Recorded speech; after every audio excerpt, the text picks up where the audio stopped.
తాకట్టులో ఉన్న బంగారాన్ని విడిపించి ఆ రోజు ఆన్లైన్ రేటుకే మేము కొంటాం. Sharma gold company. నమస్తే, వెల్కమ్ టు సుమన్ టీవీ. 2025 నూతన సంవత్సరంలో ద్వాదశ రాశుల వారికి ఏ విధంగా ఉండబోతోంది?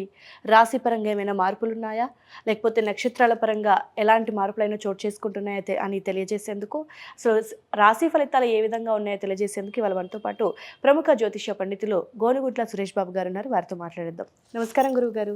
నమస్కారం అండి. గురువుగారు, 2025లో తులారాశి వారికి ఏ విధంగా ఉంది అంటారు?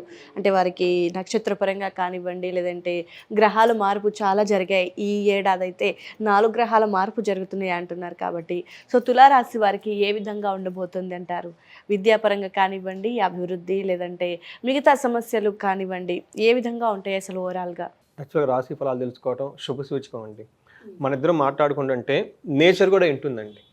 ఓకే, అదండి. ఎందుకంటే సూక్ష్మ రూపంలో ఉన్న ప్రతి జీవికి కూడా గ్రహాల యొక్క ఇంపాక్ట్ ఉంటుందండి. సాక్షాత్తు శివుడికి కూడా గ్రహాల యొక్క బాధ ఉంటుందండి. అందుకనే శివుడు ఉండటం వల్లనే శివుడు వెళ్ళిపోయేసి చెట్టు త్వరలో దాక్కున్నా అని చెప్పేసి మనకు పాపులర్గా చాలామంది చెప్పుకుంటూ ఉంటారు అనమాట. అందుకని చెప్పేసి గ్రహాల బాధ దేవతల దగ్గర నుంచి సూక్ష్మ అన్ని జీవులకి, చెట్లకి, పుట్లకి అందరికీ ఉంటుంది. ఇప్పుడు మన ఇద్దరం రాశి ఫలాలు చెప్పుకోండి అంటే మీరు ధన్యులు, నేను ధన్యుని, వినేవాళ్ళు కూడా ధన్యులు, చూసేవాళ్ళు కూడా ధన్యులండి. ప్రకృతి కూడా ఉంటుందండి. అంత గొప్ప మహత్వం ఉంది. అందుకని మన పూర్వకాలంలో రాశి ఫలాల్ని బహిరంగంగా చెప్పేవాళ్ళు, గుళ్ళల్లో చెప్పేవాళ్ళు. అందరికీ అవైలబిలిటీ ఉండడానికి ఈ శాస్త్రాన్ని ప్రతి ఒక్కరికి ప్రతి ప్లేస్లోనూ తీసుకొచ్చి పెట్టారండి దీన్ని. అయితే మీరు అడిగినట్టు విధంగా 2025లో ఉన్న విశిష్టత ఏంటంటే 4 గ్రహాలు చేంజ్ అవుతున్నాయండి. సో మనకి శని 2.5 సంవత్సరానికి, రాహుకేతులు సంవత్సరానికి, తర్వాత గురువు వచ్చేటప్పటికి సంవత్సరానికి మారుతూ ఉంటారు. ఈసారి 2025కి 4 గ్రహాలు మారిపోతున్నాయి అండి. అందుకని ప్రతి ఒక్కళ్ళ లైఫ్లో చాలా డ్రామాటిక్ చేంజెస్ అయితే, చాలా డైనమిక్గా లాట్ ఆఫ్ చేంజెస్ అయితే అందులో ఉంటాయండి, మనం గమనించాలి. అయితే మీరు అడిగిన విధంగా శని 2.5 సంవత్సరాలకు మారటంతో అయితే ఈసారి మార్చిలో మారటం వల్ల చాలా రాసులకి శని పీడల నుంచి విముక్తి రాబోతూ ఉన్నాయండి. అదేవిధంగా కొన్ని రాసులకి శని బాధలు కూడా పట్టుకోబోతూ ఉన్నాయండి. అది మనం అప్రాపరేట్గా ప్రతి రాశిలో దాన్ని కూడా మెన్షన్ చేస్తూ ముందుకెళ్దామండి. ఇంకొక విషయం, ఈ రాశి ఫలాలను ఎందుకు తెలుసుకోవాలి అని అనుకుంటే, ఇది దేవతలు మనకిచ్చిన సాక్షాత్తు బ్రహ్మ మనుషులకి వాళ్ళ యొక్క ఫేటు ఏదో తెలుసుకోవడానికి ఈ జ్ఞానం మనకి రహస్యంగా అందరికీ ఇచ్చారండి. అయితే ఎందుకు తెలుసుకోవాలంటే, మనిషి సాధించడానికి పురుషార్థాలు అంటారు. ధర్మము, అర్థము, కామము, మోక్షము. ఈ 4 మనిషి బిగినింగ్ నుంచి లాస్ట్ వరకు తను చేయాలనుకున్న పనులు ఈ 4కి సంబంధించే ఉంటాయి. అయితే అవి సాధించడం అంత ఈజీ ఏం కాదు. చాలా ప్రతికూల పరిస్థితులు ఉంటాయి, ఎన్నో ఒడిదుడుకులు ఉంటాయి, అబ్స్ట్రక్షన్స్, ప్రాబ్లమ్స్ ఉంటాయి. కాబట్టి వాటిని సాధించే క్రమంలో ఇవి ఎలాంటివి వస్తాయి, తర్వాత వస్తే ఏం చేయాలి పరిహారాలు అని చెప్పేసి మనకి ఈ శాస్త్రంలో చాలా స్పష్టంగా, క్లీన్గా, మోస్ట్ ఆథెంటిక్గా చెప్పబడి ఉందండి. మహర్షులు చెప్పారు. అది కూడా మనం శాస్త్రానుగుణంగా మనం ఇప్పుడు చర్చించుకుందామండి. తులారాశి కనుక చూసుకుంటే మీరు చెప్పినట్లుగా ఈ 2025లో 4 గ్రహాలు చేంజ్గా ఉన్నాయండి. ఇది చాలా రేరుగా వస్తుంది. హార్డ్లీ నేను అనుకోవటం అయితే ఈ 4 గ్రహాలు 5 ఇయర్స్కి ఒకసారి, 6 ఇయర్స్కి ఒకసారి మారితే ఇప్పుడు మారవండి అట్లా. అయితే అది కూడాను చాలా తక్కువ టైంలో 45 డేస్ మధ్యలోనే ఇవన్నీ మారిపోతూ ఉన్నాయండి. సో వీటి ప్రకారం కనుక మనం చూసుకుంటే శనిలో మార్పు ఉండటం వల్ల కొన్ని రాసులకి శని బాధలు పోయే అవకాశం ఉంది. కొన్ని రాసులకు శని పట్టుకునే అవకాశం కూడా ఉందండి. అలానే గురువు కొన్నిటికి చాలామంది యోగ్యతనిస్తూ ఉంటారు. రాహుకేతులు కూడాను కొంతమందికి ఇబ్బందికరంగా, కొంతమందికి ఎంతో చక్కగా మంచి అనుకూలంగా ఉండే అవకాశం ఎక్కువగా ఉంది. అదేంటో మనం చూద్దాం. ఫస్ట్ తులారాశి కనుక మనం చూసుకుంటే, ఈ రాశిలో పుట్టిన నక్షత్రాలు చిత్త 1, 2, 3, 4 పాదాలు, తర్వాత స్వాతి 1, 2, 3, 4 పాదాలు, విశాఖ 1, 2, 3 పాదాలంతా మనకి తులారాశిలో వస్తారని చెప్పుకోవాలి. అయితే ఈ రాశిలో పేరు బలంగా కనుక చూసుకుంటే మనకి రా, రీ, రు, రే, రో, తా, తీ, తూ, తే, టోటల్గా ఆర్ అన్న అక్షరము, టీ అన్న అక్షరం కూడాను మనకి తులారాశితో స్టార్ట్ అయిన పేర్లంతా తులారాశి కింద వస్తారని మనం చెప్పుకోవాలి.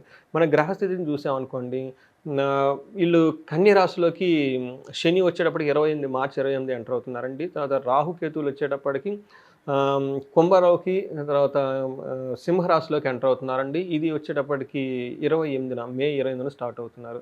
తర్వాత ఈ మధ్యలో మనకి గురువు వచ్చేటప్పటికి మిథున రాశిలోకి ఎంటర్ అవుతున్నారండి. ఇది మే 14ని వీళ్ళు ఎంటర్ అవుతున్నారు. ఈ 4 గ్రహాలు ఈ రాశుల్లోకి ఎంటర్ అవడంతో మనకి తులారాశి వాళ్ళకి ఎలా ఉందో చూద్దాం. తులారాశి వాళ్ళకి ఒక రకంగా చూస్తుంటే చాలా బాగుందని మనం చెప్పుకోవాలి. ఏ విధంగా బాగుందంటే, వీళ్ళకి 8 శత్రువులతో, వీళ్ళకి ఎవరైనా కనుక కోర్టు వ్యవహారాలు కానివ్వండి, ఇంకొకళ్ళు ఎవరైనా ఉండి రాజకీయంగా ప్రత్యర్థులు ఉన్నా కానివ్వండి, ఈ టైంలో వీళ్ళ మీదకి విజయం సాధిస్తారు. వీళ్ళు శత్రువుల మీద, తర్వాత ప్రత్యర్థుల మీద విజయం సాధించి చాలా ఏమంటారంటే చక్కగా విజయంతో ముందుకెళ్ళే అవకాశం వీళ్ళు చాలా ఎక్కువగా ఉంది. తర్వాత వీళ్ళకి చాలా హ్యాపీనెస్ జరిగే మూమెంట్స్ కూడా చాలా బాగుంటుంది. ఎందుకంటే గురువు 9వ ఇంట్లో ఉండటంతో శుభాన్ని తీసుకుని వస్తారని చెప్తారనమాట. అయితే వీళ్ళకి కేతు 11th హౌస్లో ఉండి చాలా లాభప్రదంగా ఉంటుందన్నమాట. ఏ విషయం లాభప్రదంగా ఉంటుందంటే ఆధ్యాత్మికతకు సంబంధించి, గుళ్ళకు సంబంధించి, తర్వాత పూజలకు సంబంధించి, పెద్దవాళ్ళు ఫాదర్ రిలేటెడ్ విషయాలు వీళ్ళకి చాలా బాగుంటుందని చెప్పుకోవాలి. అయితే రాహు 5th హౌస్లో ఉండటం వల్ల కొంచెం వీళ్ళకి దుఃఖం కలిగే సంఘటనలు కూడా ఉంటాయని మనం చెప్పుకోవాలి. ఒక రకంగా చూస్తారంటే వీళ్ళకి 4 ప్లానెట్స్లో 3 ప్లానెట్స్ చాలా సపోర్ట్ చేస్తున్నాయి. ఒక్క రాహు మాత్రం 5th హౌస్లో ఉండి పిల్లల విషయంలో కొంచెం ఇబ్బంది పెట్టే అవకాశం ఎక్కువగా ఉంది. మనం ఇప్పుడు డీటెయిల్స్ కనుక చూసుకుంటూ వెళ్తే 6th హౌస్లో శని ఎంటర్ అవుతున్నాడండి. ఈ తులారాశి వాళ్ళకి వచ్చే 2.5 years శని చాలా మంచిగా తీసుకొని వస్తున్నారండి. నాట్ ఓన్లీ 2025 అండి, ఇంకా 28 వరకు కూడా, 27 వరకు కూడా, 2027 కూడాను శని అక్కడే ఉండేసి వీళ్ళకి మంచి లాభాన్ని చేస్తూ ఉంటారు. ఏ విధంగా లాభం అంటే ధన వృద్ధి, ధాన్య వృద్ధి బాగా ఉంటుంది. బంధువులతోటి సంతోషింపే విధంగా ఉండే అవకాశం ఎక్కువగా ఉంటుంది అనమాట. అంతేకాకుండా స్త్రీ సౌఖ్యం, గృహ నిర్మాణం, ఎవరైనా కనుక ఇల్లు కట్టుకోవాలన్నా కానీ ఇది బెస్ట్ టైం అని చెప్పుకోవాలి. అంతేకాకుండా వీళ్ళకి ఇంట్లో కానివ్వండి, బయట కానివ్వండి, ఆఫీసులో కొలీగ్స్ కానీ, ఇంట్లో లేదంటే భార్య కానివ్వండి, తల్లి కానివ్వండి, స్త్రీల విషయంలో చాలా చక్కటి సపోర్ట్ వస్తుంది వాళ్ళకి. వాళ్ళ సపోర్ట్తో ఇంకా చాలా మంచిగా అన్ని పనులు చేసుకుంటూ వెళ్తూ ఉంటారు. అయితే వీళ్ళకి గురువు మనం అనుకున్నట్లు వీళ్ళకి 8th హౌస్లోంచి 9th హౌస్లోకి మూవ్ అవుతున్నారండి. ఈ తులారాశి వాళ్ళు నాకు ఎక్కువగా లాస్ట్ ఇయర్ ఫోన్ కాల్స్ వచ్చిన వాళ్ళల్లో ఈ రాశి కూడా ఒక రాశి అండి ఎక్కువ వచ్చినమాట. ఎందుకంటే అష్టమంలో గురువు ఉండటం వల్ల వాళ్ళ యొక్క మేనేజర్ల కేపబిలిటీస్ తగ్గిపోతాయి. అంతేకాకుండా వీళ్ళకి పై అఫీషియల్స్ నుంచి చాలా ప్రెషర్ ఉంటుందన్నమాట. అందుకని నాకు ఒక 4-5 చాలా సీనియర్ మేనేజర్లకు ఫోన్ చేశారనమాట. సో ఈ ఎలా ఉంటుందంటే చోరాగ్ని ఉపబ్రీతిచ్చా అంటే వాళ్ళకి దొంగల వల్ల భయం కానివ్వండి, లేదంటే అగ్ని ప్రమాదాలు కానీ, తర్వాత వాళ్ళ పైన అఫీషియల్స్ ఉంటారు కదండి, వీళ్ళ ద్వారా ఒత్తిడి ఎక్కువగా ఉంటుంది ఫస్ట్ 6 monthsలో. గాత్ర గాంభీర్య నాశనం అంటే శరీరానికి అంటే ఎక్కువగా డెకరేట్ చేసుకోకుండా ఏదో అలా క్యాజువల్గా వెళ్ళిపోతూ ఉంటారనమాట. అందుకని కోపంగా మాట్లాడటం, కటువుగా మాట్లాడటం ఇవన్నీ జరుగుతూ ఉంటాయి. ఇవన్నీ ఆల్రెడీ లాస్ట్ 6 months నుంచి ఫేస్ చేస్తూ ఉంటారు. ఇంకో 6 months కూడా వీళ్ళు అదే విధంగా కంటిన్యూ ఉంటున్నారు. అయితే వీళ్ళకి గేమ్ చేంజింగ్ ఎప్పటి నుంచి స్టార్ట్ అవుతుందంటే May 14th నుంచి గురువు వీళ్ళకి 9th హౌస్లో వెళ్తున్నారండి. గురువు 9th హౌస్లో వెళ్ళటంతో దీన్ని యాక్చువల్గా భాగ్య యోగం కూడా అని అంటారు అనమాట. 9th హౌస్లో ఎవరికైనా జాతకంలో గురువు ఉంటే వాళ్ళకి భాగ్య యోగం కూడా అంటారన్నమాట. వాళ్ళకి భాగ్య యోగం అంటే ఏముంటుందంటే ధనలాభం ఉంటుంది.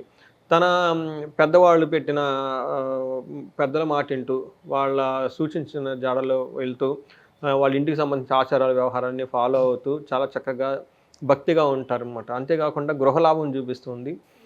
తర్వాత రుచికరమైన మంచి భోజనం తింటారు. సర్వ సౌఖ్యములు సిద్ధించును అన్ని సౌఖ్యాలు సర్వభాగ్యాలు. సో 9th హౌస్లో గురువు ఉండటం భాగ్యం అంటారు. అందుకని సర్వ సౌభాగ్యాలు సిద్ధిస్తాయి అన్నమాట. ఇది ఒక మంచి టైం అని చెప్పుకోవాలి తులారాశి వాళ్ళకి. అయితే రాహు తర్వాత 5th హౌస్ 6th హౌస్లో ఉండటం వల్ల వీళ్ళకి రాహు వచ్చేటప్పుడు 6th హౌస్లో ఉండి ఇది కూడా చాలా మంచి పొజిషన్ అని చెప్పుకోవాలి. ఏ విధంగా బాగుంటుందంటే తర్వాత దైవ భక్తి ఎక్కువగా ఉంటుంది. రిపునాశనం, సదాశుభం, వీళ్ళతో ఎవరన్నా గొడవలు ఎవరైనా పెట్టుకుంటే కానీ వాళ్ళ మీద వీళ్ళదే పై చేసి ఎప్పుడు శుభంగా ఉంటుంది. రాహు వీళ్ళకి 6వ స్థానంలో ఉండటంగా ధైర్యంతో కూడిన బుద్ధి ఉంటుంది. మంచి బోల్డ్గా ఉంటారు. బాడీ లాంగ్వేజ్ మారిపోతుంది. శుభంగా ఉంటారు. శత్రువుల కారణంగా గోలాభము, భూలాభము, ధనలాభం ఇవన్నీ వచ్చేస్తున్నాయి. ఒక రకంగా రాహు వీళ్ళకి చాలా బాగుంది, మంచి చేస్తుంది అనమాట. అంటే టోటల్గా తులారాశి వాళ్ళకే బాగుందండి. ఏ ప్రకారంగా చూసుకొని నాకు తెలిసి 80% తులారాశి వాళ్ళకి చాలా రాకింగ్గా ఉంది ఈ సంవత్సరం. అంటే రాహు గ్రహం ప్రభావం మంచిగా ఉంటుందా చెడుగా ఉంటుందా గురువు? రాహు వచ్చేటప్పటికి ఫస్ట్ 6 months చాలా బాగుంటుంది. తర్వాత వచ్చేటప్పటికి పుత్రుల విషయంలోనూ కొంచెం ఇబ్బంది పడే అవకాశం ఎక్కువగా ఉంది. తర్వాత టయానికి భోజనం చేయకపోవటం, తర్వాత ఇలాంటి చిన్న అయ్యే ఉంటాయి కానీ బట్ ఓవరాల్గా రాహు 5th హౌస్లో బాగుంటుందండి. తర్వాత ఆర్థికంగా అంత అనుకూలంగా ఉండదు కానీ బట్ అంత ఇబ్బంది పడే అంత సిచ్యువేషన్స్ ఏమి ఉండదు. ప్రోగ్రెస్ అయితే అనుకూలంగా ఉండదు, అలానే ఇబ్బంది పెట్టే సిచ్యువేషన్ కూడా ఉండదు లాస్ట్ 6 months. కాకపోతే ఫస్ట్ 6 months ఈ gives everything, what ever you wish he will fill. Rahu is the giver of everything. So గురువు వచ్చేటప్పటికి ఫస్ట్ 6 months వీళ్ళు కొంచెం గురువు పెట్టే లాస్ట్ ఇయర్ నుంచి గురువు పెట్టే బాధలు చాలా ఉంటాయండి. అష్టమంలో గురువు చాలా పీడిస్తారు అనమాట. ఆ బాధల నుంచి విముక్తి వచ్చేస్తుంది. అలానే శని కూడాను బాగుంటుంది. అంటే వాళ్ళకి శని అనుకూలంగా వస్తున్నారు, గురువు అనుకూలంగా ఇస్తున్నారు, ఆల్రెడీ రాహు అనుకూలంగా ఉండటంతో తర్వాత రాహు మారినా కానీ లైట్గా ఇబ్బందులు ఉంటాయి, కానీ పెద్ద ఇబ్బంది అయితే ఏమీ ఉండవని చెప్పేసి మనం చెప్పుకోవాలి. ఓకే గురుగారు, మరి రాశిపరంగా చెప్పారు ఫలితాన్ని, సో నక్షత్రపరంగా ఏ విధంగా ఉంది అనుకోవచ్చు? కరెక్ట్ అండి. మనకి అంగగోచారం అనే కాన్సెప్ట్ ప్రకారం నక్షత్రాల ప్రకారం కూడా చెప్పుకోవచ్చు. ఉన్న గ్రహస్థితులు ఏ నక్షత్రాల్లో ఉంటే ఈ జన్మ నక్షత్రాలకు ఎలా ఉంటుందో కూడా తెలుసుకోవచ్చు. ఫస్ట్ చిత్తా నక్షత్రం వాళ్ళకి మనకు చూసుకుంటే వీళ్ళకి 3 విషయాల్లో సూపర్గా ఉంటుంది. ఏ విషయాలు అంటే హెల్త్ చాలా బాగుంటుంది, ధనం విషయంలో అద్భుతంగా ఉంటుంది, సౌఖ్యంగా సంపదలు వచ్చేస్తాయి. ఒక్క విషయం వీళ్ళకి బాగా బాధ పెట్టేది ఏంటంటే మరణ తుల్య సమస్య అని చెప్పేసి, ఏదో ఒక విషయంలో మనం ఉంటామో పోతామో, మనం చేసిన పనుల వల్ల ఉపయోగం ఉంటుందా లేదా, అసలు మనం బెనిఫిట్టా లేకుంటే అసలు వేస్టా అన్న యాంగిల్లో వాళ్ళ థాట్స్ ఎక్కువగా ఉండి ఇబ్బంది పడే సిచ్యువేషన్స్ చుట్టూ ఉంటాయి. కాబట్టి ఇది గమనించుకోవాలి. స్వాతి నక్షత్రం వాళ్ళకి 3 విషయాలు అద్భుతంగా 4 విషయాలు అద్భుతంగా ఉంటుంది. ఒకటి హెల్త్ విషయంలో సూపర్ అంటారు, ధన విషయంలో సూపర్ అంటారు, సౌఖ్యంగా ఉంటారు. వీళ్ళకి కూడా సంపద అష్టలక్ష్మి కృపా కటాక్షం వీళ్ళ మీద ఉందని మనం చెప్పుకోవాలి. అయితే వీళ్ళకి ఒకే ఒక విషయంలో ప్రాబ్లం ఉంటుంది. ఏప్రిల్కి ముందు హెల్త్ ప్రాబ్లమ్స్ ఉంటాయి, ఏప్రిల్ తర్వాత మరణ ప్రాబ్లం అంటే మరణ భయం పట్టుకుంటుంది వీళ్ళకి. ఇది కొంచెం గమనించుకోవాలి. అలాగే విశాఖ నక్షత్రం వాళ్ళు కనుక మనం చూసుకుంటే వీళ్ళకి కూడాను 4 విషయాల్లో సూపర్గా ఉంటుంది. ఏ విషయంలో? ధనం విషయంలో బాగుంటుంది, సంపదల విషయంలో బాగుంటుంది, సర్వజన పూజ్యం, అందరిని వీళ్ళు రెస్పెక్ట్ ఇస్తూ డిగ్నిఫైడ్గా ఉండి బాగా గౌరవించే సిచ్యువేషన్స్ కూడా వీళ్ళకి ఎక్కువగా ఉంటాయి. హెల్త్ కూడా బాగుంటుంది. అయితే విశాఖ నక్షత్రం వాళ్ళకి 2 ప్రాబ్లమ్స్ ఎక్కువగా ఉన్నాయి. ఒకటి దేహపీడం, శారీరకంగా June 14th ముందు హెల్త్ కాంప్లికేషన్స్ వస్తాయి. June 14th తర్వాత అగైన్ మరణం. అంటే మరణం అంటే వీళ్ళు వేరే విధంగా అనుకోకూడదండి. అంటే ఏమని చెప్తారంటే వీళ్ళు చేసే పని వల్ల రిజల్ట్ లేకుండా వీళ్ళకున్న యాంబిషన్స్ కానివ్వండి, ఇవన్నీ తెలవకుండానే ఏమవుతుందంటే అండి వాటి మీద ఉత్సాహాన్ని కోల్పోయే సిచ్యువేషన్స్ వచ్చేస్తాయి అన్నమాట. సో వాళ్ళ యొక్క మిషన్ ఇవన్నీ అంటారు కదండి, అవన్నీ వచ్చి దానికి కావాల్సిన లాట్ ఆఫ్ ఆటంకాలు వచ్చేసి అది పెట్టుకోవడం మానేస్తారనమాట. ఇలాంటి సిచ్యువేషన్స్ వచ్చేస్తుంది అనమాట. అందుకని చెప్పేసి వీళ్ళు ఈ విషయాల్లో కేర్ఫుల్గా ఉండాలండి. ఓకే గురువుగారు, సో ఓవరాల్గా చూసుకుంటే తులారాశి వారికి ఒక 90% బాగుందంటే మీరు చెప్పిన ఫలితాన్ని బట్టి చూస్తే రాశిపరంగా అలాగే నక్షత్రపరంగా చాలా బాగుంది అనిపిస్తుంది. సో మరిన్ని అంటే వాళ్ళకి భయాందోళనలు అంటే వే ఆఫ్ థాట్లో వాళ్ళకు కొంచెం డిప్రెషన్లోకి వెళ్ళే అవకాశాలు ఎక్కువగా ఉన్నాయన్నారు. కాబట్టి సో ఇలాంటి సమస్యల నుంచి అంటే బయటపడడానికి ఎలాంటి రెమెడీస్ చేసుకుంటే మంచిది అంటారు? వీళ్ళకి దేహ పీడనము మరణము చూపిస్తుంది కదండి. ఎప్పుడైతే మరణం అని వాత ఉందన్న దానికి ఏమంటారంటే అమృత మృత్యుంజయ పాశుపత హోమం కానీ అభిషేకం కానీ చేయించుకోవాలండి. ఇది ఒక 3 hours 4 hours పడుతుంది. ఓకే, మహాన్యాసము తర్వాత రుద్రంతో మంత్రం సంపూర్ణ నుంచి చేస్తారండి. ఇది గనక చేయించుకోదలుచుకుంటే ఈ దేహంలో ఉన్న పీడనము మరణ భయం కూడా పోతుంది. అమృత మృత్యుంజయ పాశుపత హోమం కనుక చేయించుకోగలిగితే అట్లీస్ట్ మనకి ఎవరైనా కనుక అంత చేయించుకోలేమండి 3 days మేము బిజీగా ఉంటాం అనుకున్న వాళ్ళు ఏకాదశ రుద్రాభిషేకం ఒక్క పూట 1 hour పడుతుందండి. అదన్నా చేయించుకోగలిగితే చాలా బాగుంటుంది. ఇంతకంటే కూడా లేదండి మేము ఇంకా ఏదన్నా సామూహికంగా ఎక్కడన్నా చేయించుకుంటామంటే శ్రీశైలం భ్రమరాంబాంబిక మాతని కనుక దర్శనం చేసుకొని అక్కడ వీళ్ళకి చండీ హోమం చేస్తారండి. చండీ పారాయణ చేయించుకున్న చండీ హోమం కనుక చేయించుకోగలిగితే ఈ మరణ భయం పోయేసి హెల్త్ చాలా హ్యాపీగా ఉంటుందని మనం చెప్పుకోవాలి. ఇంతేకాకుండా వీళ్ళకి ధనం సంపదలు అన్నీ బాగున్నాయి కాబట్టి హెల్త్ విషయాలు కూడా ఎక్కువగా బాగున్నాయి కాబట్టి అంతవరకు వీళ్ళు కరెక్ట్గా చేసుకోగలిగితే చాలా బాగుంటుంది. ఓకే గురుగారు, చక్కటి ఫలితాన్ని మంచి పరిహారాన్ని తులారాశి వారికి నూతన సంవత్సరంలో భాగంగా తెలియజేశారు గురుగారు. ధన్యవాదాలు. ధన్యవాదాలండి. సో చూస్తున్నారు కదండి రాశి ఫలితాలు, అదేవిధంగా నక్షత్ర పరంగా ఈ ఏడాది అయితే మనకి 4 గ్రహాల మార్పు అయితే జరుగుతుంది. సో ఈ 4 గ్రహాల మార్పు వల్ల ప్రతి రాశిలో వారికి కూడా ఏదో కొంత అంటే కొంతమందికి బాగుండడం, కొంతమందికి అస్సలు బాగోకపోవడం, సో కొంతమందికి 50-50 ఛాన్సెస్ అనమాట. సో ఇవన్నీ జరుగుతూనే ఉన్నాయి. సో అండ్ ఇదే కాకుండా రాశి పరంగా కానివ్వండి, లేదంటే పర్సనల్గా కూడా జాతక పరంగా కూడా సో చాలామందికి చాలా రకాల సమస్యలు ఉంటూ ఉంటాయి. సో వాటిని నివృత్తి చేసుకోవాలి, గురువు గారితో మాట్లాడాలి అని అనుకునేవారు కింద స్క్రోల్ అవుతున్న నెంబర్కి కాల్ చేస్తే ఖచ్చితంగా గురువు గారిని సంప్రదించవచ్చు. మీ సమస్యలకి పరిష్కారం మార్గాన్ని అయితే ఆయన చూపిస్తారు.